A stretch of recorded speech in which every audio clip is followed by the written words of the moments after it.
What's good? What's going on, man? It's your boy B, and we back in this mud with another reaction video, man. As you guys see by the title, man, we got my man's Larry Bird versus Magic Johnson, one of the most iconic rivalry matches ever, man. So look, if you guys enjoy the video, enjoy the reaction, y'all be sure to drop a like on the video. Hit that sub button, man. We trying to go crazy. You know? Let's get to it, man. It's June 9th, 1987. We're at Boston Garden for Game 4 of the NBA Finals. The Celtics lead the Los Angeles Lakers by 1 point, and if they get a stop here, they'll even the series. This is...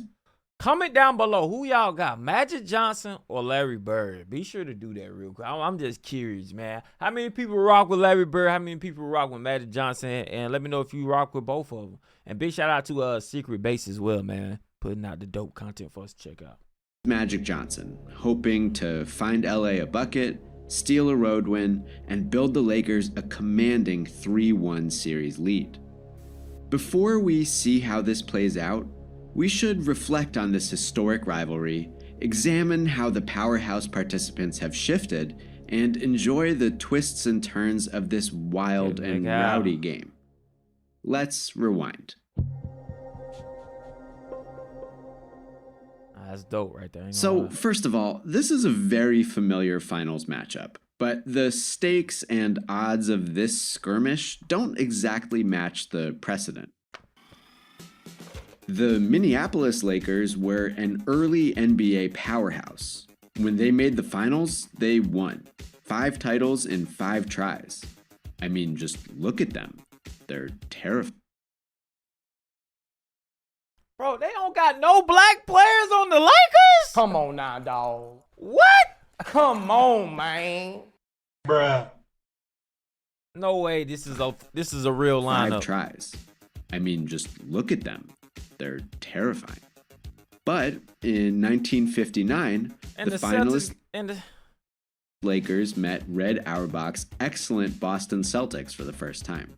Boston swept the Lakers in the '59 finals, their second title, and then they absolutely owned the 1960s.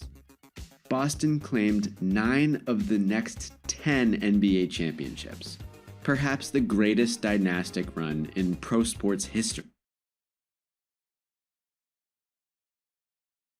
Celtics got it in 1960, 1961, 1962.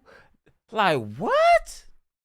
The 70. I wonder what the 76ers lineup was looking like in 1967 for the Celtics not to even, you know? Bro, this right here is insane. And imagine being a runner-up.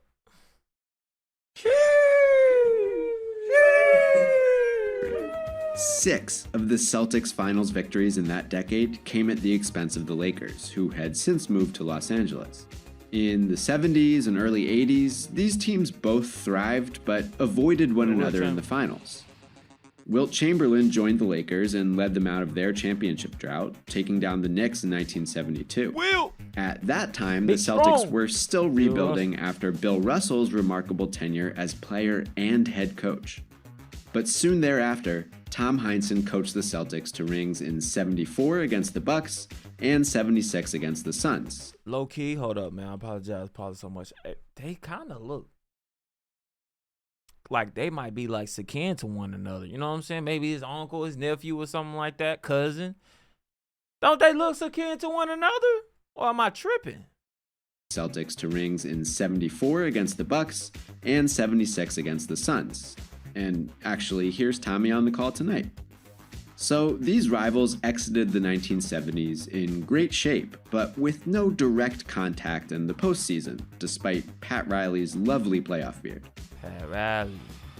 Pat But Riley if you like look that? right here and here, should we check them out? You'll know why it felt like the Lakers and Celtics were meant to cross paths again soon. Magic and Larry. It began in college. Larry Bird's scoring and remarkable all-court genius turned little Indiana State University into a force, just eating the rest of the Missouri Valley Conference. Magic Johnson was the dazzling 6'9" point guard leading the mighty Michigan State Spartans. And their long-awaited meeting in the 1979 NCAA Final became a blockbuster event. Never mind that the actual game was kind of a dud. An individual rivalry was born. And that rivalry presented a potential NBA savior, at least for the fans and journalists who had become disillusioned by the late 70s game. Bird's rights already belonged to Boston. The Celtics drafted him in 1978, before his senior season. Yeah. Meanwhile, thanks to free agent compensation, the misfortune... So you get drafted. So that wasn't illegal back then. You can get drafted to the NBA before you finish school. I mean, like is it football? In football, if I'm not mistaken, in football, you gotta wait all your years before you can go to the league, if I'm not mistaken. So basketball is the one where you can get drafted early. You ain't gotta finish school. Correct me if I'm wrong, though. I don't think you can do that in football, if I'm not mistaken. I don't think you can do that. Of the New Orleans Jazz, and one lucky coin flip, LA held the first pick in the 1979 draft. The same spring Boston caved to Larry Bird's rookie contract demands, the Lakers got to draft Magic Johnson #1 overall. Each star found his place. Spring Boston caved to Larry Bird's rookie contract demands, the Lakers got to draft Magic Johnson #1 overall. Each star found his place quickly. Magic made an art of table setting. His wizardly passes energized LA's more veteran stars. With the notable exception of the 1980 Finals versus the Sixers, when Kareem Abdul-Jabbar was hurt for Game 6 and Magic took over to win it all. He's the only rookie ever to win NBA Finals MVP. Wow. Bird also joined a team of veterans, guys like Dave Cowens and Tiny Archibald, but Larry became Boston's go-to scorer right off the bat. Bird won his first title the year after Magic. Dave Cowens and Tiny Archibald, but Larry became a veteran ever to win NBA Finals MVP. Bird also joined a team of veterans, guys like Dave Cowens and Tiny Archibald, but Larry became Boston's go-to scorer. Dave Cowens. So who's number 50? Number 53 tallest free. We know Kevin Love around about that 6'10", somewhere around there, right? So this is like, this right here is crazy, man. They got a whole bunch of tall players on their team. Right off the bat. Bird won his first title the year after Magic, 1981, as the centerpiece of a budding Big Three front court alongside Robert Parrish and Kevin McHale, who was a rookie at the time. Then Magic led the Lakers over the Sixers again in the 82 Finals. The rivalry was booming, but still at a distance. So Magic was in the league before Larry Bird? Or they was in the league at the same time? Maybe I'm like interpreting it wrong or something like. Well, so Magic was already in the league, then Larry. Let me know, man. These guys were left hyping up 2 regular season matchups a year. The other 80 games were just games. NBA fans still dreamed of a direct, high-stakes contest. And that dream came true in the 1984 NBA Finals. The Celtics had only improved under coach Casey Jones. Bird was headed for his first league MVP trophy. All of the Big Three were all-stars, including Sixth Man of the Year Kevin McHale. New acquisition Dennis Johnson embraced a role as Boston's defensive stopper. Pat Riley's Lakers were transitioning too as the 70s core aged. Kareem remained the centerpiece in his late 30s, but Jamal Wilkes began passing the baton to a younger forward, James Worthy, whom LA had acquired via another draft rights robbery, this time from the horrid Cleveland Cavaliers. This group assumed the task of beating Boston in the NBA Finals for the first time in franchise history. They failed, squandering leads aplenty. Collapses in games 2 and 4 ruined LA's momentum. Boston would go on to win a 7-game affair typified by on-court violence, They're not gonna speed past that. Like I didn't see that light in his hand. Larry Bird got that beer with him, man. Turning up, celebrating. Look, I don't blame him. He got the champagne bottle over here. I don't know number 42 is, but they got the champagne bottle. Larry Bird got his beer in his hand on that middle light. All right. 7-game affair typified by on-court violence, sweltering heat here at Boston Garden. What's y'all and, favorite of beer? course, Let me the know in the mastery comments, of man, if Larry y'all a Bird. drinker. Let me know. Bird and Boston held the upper hand in these conjoined rivalries until '85. Once again, the 1985 I gotta finals go with, featured as many shoves and elbows and punches. I gotta go with let me see, the Bud Light Platinums. You know what I'm saying? Or even the Heinekens are smooth. The Heinekens are smooth. You know what I'm saying? The Platinums if I'm trying to get to where I need to be, or the Heinekens, man. The Heinekens are real smooth. As it did baskets. But this time, the Lakers overcame. LA finally took a ring off the Celtics, their first in 9 tries, in an impressive 6-game victory clinched at Boston Garden. Sucks, Doubly impressive when you look at Boston's home record since that game. My man, Sox was pulled up to his thigh muscle. That was crazy. But I know that's how they got down. You know what I'm saying? I know that's how they got down back in the day when they was hooping the short shorts with the super long socks. Helped a great Everybody got to each his own, man. 6-game victory clinched at Boston Garden. Doubly impressive when you look at Boston's home record since that game. In '85, it helped a great deal that Worthy broke out as one of the Lakers' best scorers. Begoggled and clutch as hell, the character known as Big Game James was born. Magic had his viable, younger co-pilot for whenever Kareem Abdul-Jabbar finally walked away from the game. Granted, Kareem was named '85 Finals MVP at age 38, so, no rush. So they had Kareem Abdul-Jabbar, that was 2 years ago. James Worthy, Let's and check Magic in on Johnson. the Lakers now. Big Game James certainly panned out. The 26-year-old is now a 2-time All-Star. Isaiah Thomas. Worthy produced the biggest scoring game of this series, 33 points in LA's blowout Game 1 victory at home. Worthy had a tough first half tonight, but found his rhythm in the second.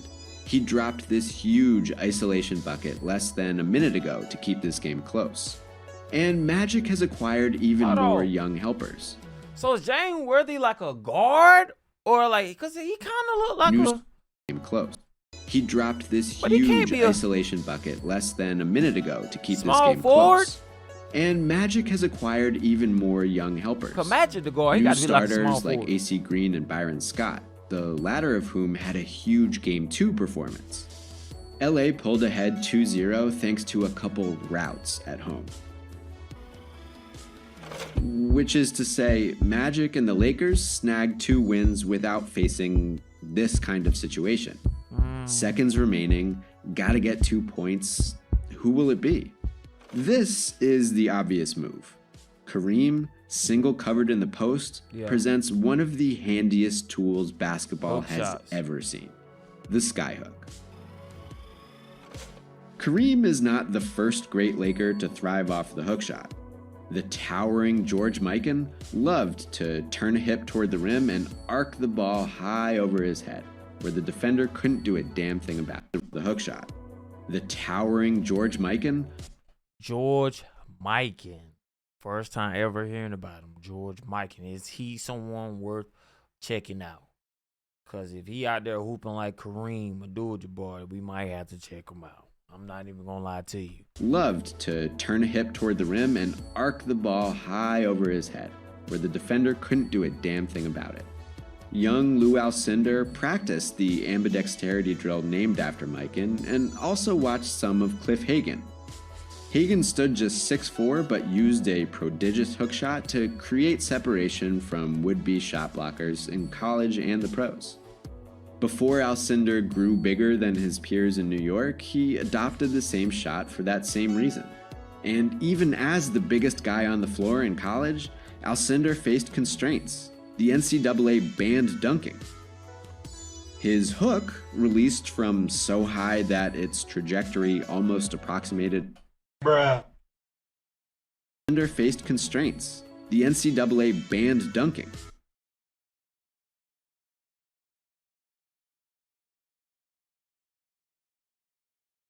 Come on now, dog. Bro, Come on, they can't even have like no really exciting moments. Like you on a fast break, you got to do a layup.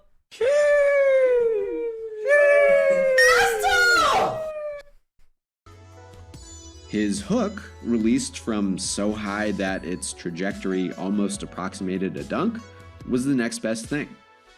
Alcindor became an NBA star in Milwaukee, where he changed his name to Kareem Abdul-Jabbar.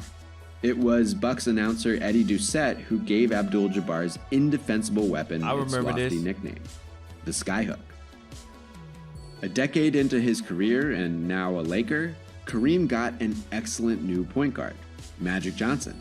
And Magic fucking loved the Skyhook. Magic's first career game ended with Kareem burying a deep Skyhook buzzer beater. That's crazy. He made 6'11" Swen Nader look like a shrimp, and he made Magic lose his damn mind.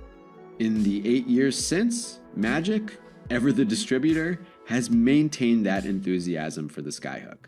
He's delighted to bring the ball up, raise a fist to signal post up, then simply dump the ball inside and let the tall guy do his thing. Magic is still very much a point guard, but he has also inherited a chunk of Kareem's finishing burden, not just for a game here and there, but continuously for this whole season. He's even got a decent hook of his own. Magic has received fame and acclaim for a while, but this season is the one the NBA's top assist guy also became one of its foremost scorers. Okay. A couple weeks ago, Magic won league MVP, breaking the multi-year streak of his foremost rival. Wow. On one hand, it's totally reasonable that a center in his 18... I ain't gonna lie, Kareem look like a little Liz out here, man. When he got the. I might go bald head one day too, though, man. I ain't gonna lie, bro. I ain't even gonna lie, bro. I might skin all my hair out too, but right now, in this particular picture, when they took this at that exact moment, you look crazy, my boy. Come on now, dog. I ain't even gonna lie to you. Come on, But you ain't out there man. for your looks. You out there to hoop. You out there to hoop. You out there to hoop, man. That's all that matters. That's all that matters, man. He out there to hoop. He performing. 18th season would ease off the gas a bit and let his younger co-star take the reins. On the other hand, Kareem still got it when he needs it. He had vintage scoring performances in each prior series win. The West got wrecked by a dude who just turned 40. On the original hand, Kareem needed it tonight and hasn't always got it. With one of the best savings rates in Oh, so he about to do something crazy. Okay. Somebody about to be like a hot dog or something in this game. That's gonna be really wild. I'm not even gonna lie to you, man. But yeah, this is a very dope video. I like how he put it together, man. Big shout out to Secret Base, man. I like how he put this joint together. By a dude like who a just document. turned 40. You know what I'm saying? I like it. On the original hand, Kareem needed it tonight and hasn't always got it. It was kinda rough in the first quarter watching such a deadly weapon go clank, clank, clank on the first 3 attempts. Kareem just surrendering the ball to little Jerry Seasting, or actually airballing a skyhook, that was not fun. That helped the Celtics get out in transition and stem the tide of a double-digit Laker comeback. Down 7 with just a couple minutes left, the Lakers desperately needed a bucket, and Kareem just kind of lumbered into a travel. But Magic trust. That looked like a foul Down first. 7 with Hold just a on. couple Let's minutes break left, this. the Lakers desperately needed a bucket. Okay, it was a travel. It was a travel. And Bruh, you could have let that one slide, man. Kareem just kind of lumbered into a travel. But Magic trusts his vet. Magic brought the ball up with a chance to pull ahead in the final minute. LA hadn't led since the opening minutes. He called for Michael Cooper, who had just hit a huge 3, to post up on the strong side. Then a Cooper screen released Kareem to dunk home a perfect lob. Wow. That was Of a course, nice on the next possession, just moments ago, Kareem drew a foul and missed the second free throw that would have tied the game. Wow. I have no idea what Magic thinks about these recent events. This post-up right here is the traditional first option, Kareem in perfect position for his signature skyhook. But this guy is 40 years old, 5 of 17 from the field, and I'm gonna go ahead and keep it 100 with you. I don't even know what I'm looking at right now, man. Come on now, dog. Come on, man. No, man. Look like I don't know what this is, man. The zoom times 3,000, bro. Like, I don't know what's going on. We're looking at pixels at this very moment, man. literally just missed in the clutch. Magic has been excellent from the field. He's LA's leading scorer tonight. Moreover, if we rewind to the inbound, we'll see that Magic already created a switch for himself by setting a screen for Worthy. Magic Johnson is the league's most amazing passer, and it helps to have an all-time great finisher as a target, Kareem and the skyhook. But with more of a scoring role this season and a favorable mismatch, might Magic take this himself? Let's see. Welcome to a moment in history. 5 seconds to go. Magic with a hook shot. Scores with 2. Oh, man. Hold on. Magic Johnson hit a hook shot. Magic hit the skyhook himself. Kind of a baby skyhook, but what a finish. Well, just one thing. The Lakers left time on the clock. Boston gets the ball back out of a timeout, down 1 with 2 seconds remaining. Larry Bird about to shoot it. I'm already knowing Larry Bird about to clutch up and cash out. I'm already knowing, man. He about to cash out. Watch. Magic's moment in history might disappear into whatever happens here. With one buzzer beater, Boston could tie this series and perhaps push ahead to win another title. Considering the circumstances, that would be an incredible feat. Throughout history, the Celtics have thrived off depth. Okay, I see he playing Some mind credit games legendary coach Fred Auerbach with inventing the concept of a sixth man.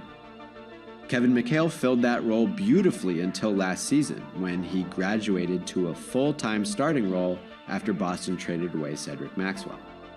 That trade brought in a new bench star, Bill Walton. The hero of the 70s Blazers had too many chronic foot issues to log any more heavy minutes, but made the most of his role as Boston's big man off the bench. The 33-year-old former MVP inherited the NBA's Sixth Man of the Year award from McHale and played a crucial role in Boston's thrilling title run. It helped to have an experienced center pitching in against Houston's Hakeem Olajuwon and Ralph Sampson in the NBA Finals. And after winning it all last year, the Celtics had an incredible opportunity to get even deeper. Thanks to a Lakers-esque trade a few years prior, the NBA champions owned the number 2 pick in the '86 draft. They used it to select perhaps the best scorer in college basketball, the electrifying Len Bias out of Maryland. As Worthy, AC Green, and Byron Scott were to Magic, Bias would be to Larry, the younger star, the new co-leader for a future after some of these vets moved along. But mere days after Bias became a Celtic came shocking news of tragedy and... Oh, man. Come on now, dog. Come on, man.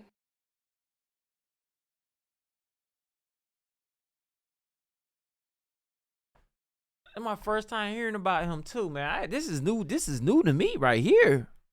Hold on. Let me... Best scorer in college basketball, the electrifying Len Bias out of Maryland. As Worthy, AC Green, and Byron Scott were to Magic, Bias would be to Larry, the younger star, the new co-leader for a future after some of these vets moved along. But mere days after Bias became a Celtic came shocking news of tragedy and heartbreak that may never fade.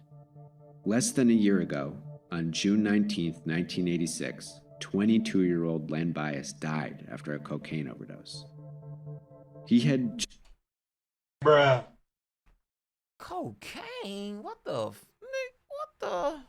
Really, nigga? Cocaine, G? Come on now, dog. Come on, man. just begun to realize his life goal. Not just to play in the NBA, but to play for the vaunted Celtics, a group so ready to welcome the newcomer. Larry Bird, a grouchy veteran long past the days of extra practice, had planned to attend rookie camp with Bias. That's how thrilled he was to mentor the next generation. Bird called Bias's death the cruelest thing he'd ever heard. Too shocking for words. That shock, the pall of a teammate lost before they could enjoy his company, has hung over this whole Celtics season. And it was a slog for the defending champs to reach these finals. Two important reserve vets, Walton and forward Scott Wedman, have been injured basically all year. With that depleted bench and scarcely any influx of young talent, nearly all the Boston starters have averaged career-high minutes. Their collective exhaustion only compounded in the grinding 7-game battles it took to knock out the Bucks in the second round and the Pistons in the conference final. Look at this guy. That last series claimed the ankles of both Parrish and McHale. Danny Ainge's knee is busted. All have performed with outstanding mettle right up through tonight, with the important exception of this flubbed rebound just moments ago. That set up Magic's baby skyhook. The bench did step up this week. Parrish's foul trouble in Game 3 mobilized bench big Greg Kite, who damn near held his own against Kareem in the critical Boston victory. The crowd welcomed Kite as a hero tonight. Just listen to the reaction when he checked in. Or when he sparked a little fight by wrecking Worthy in midair. Worthy in midair. Tonight. Just listen to the reaction when he checked in. Or when he sparked a little fight by wrecking Worthy in midair. Come on, man. This scene and the building excitement in the home crowd happened just before the end of a first half the Celtics commanded. Bird saw that all coming. Sports Illustrated quoted Larry saying a Game 3 loss would have spelled doom, but a mere 2-1 deficit made it easy to get up for tonight's game. Yeah. Spicy talk from Larry, especially when you consider that the Celtics have since blown the lead, but as he books it to the perimeter corner, you might recall how he's backed up big words before. This is the player who walked into the locker room before the first ever All-Star three-point contest last season, asked the assembled shooters who was going to come in second, probably with a bit more swearing than this quote, and then won it convincingly. He repeated that title this season. This man has the utmost confidence in his ability to shoot. And while he's just 7 of 18 this evening, it was only moments ago that a once slumping Bird broke free from Worthy's jersey grip to drill the three-pointer that put Boston ahead before Magic's baby skyhook. And now it looks like Larry will have a shot to erase Magic's big moment right out of history. With one flick of his wrist, he could tie the series and sustain Boston's hopes of repeating as champions after a season of heartbreak and toil. Let's see if Larry can do it. Welcome to a moment in history. Bird fires it. And the Lakers have won in Pat Riley. And the Lakers dance off the court. Moment in toil. Let's see if Larry can do it. Welcome to a moment in history. Bird fires it. And the Lakers have won in Pat Riley. And the Lakers dance off the court.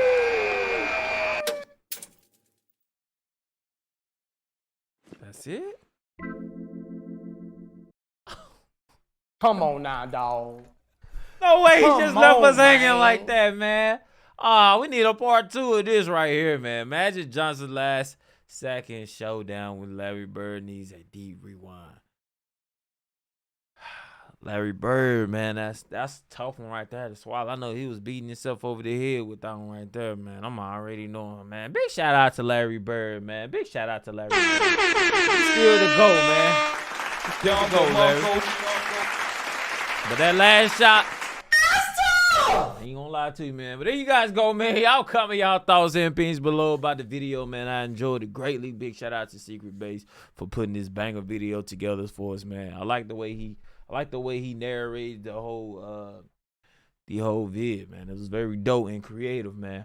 But yeah, man, y'all comment y'all thoughts and opinions below, man. Be sure to answer some of them questions I had got. No, it was a lot. It was a handful of them. I ain't gonna lie to you, but you know what I'm saying. If you can answer some of the questions, and I'll be down there hardening up the comments as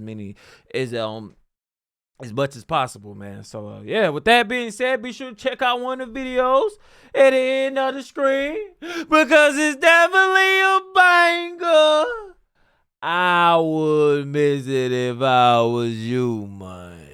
Catch y'all next video. Appreciate the love and support. That sub button on the way out too, cause we dropping some more bangers for sure. Come on now, dog. Come on, man.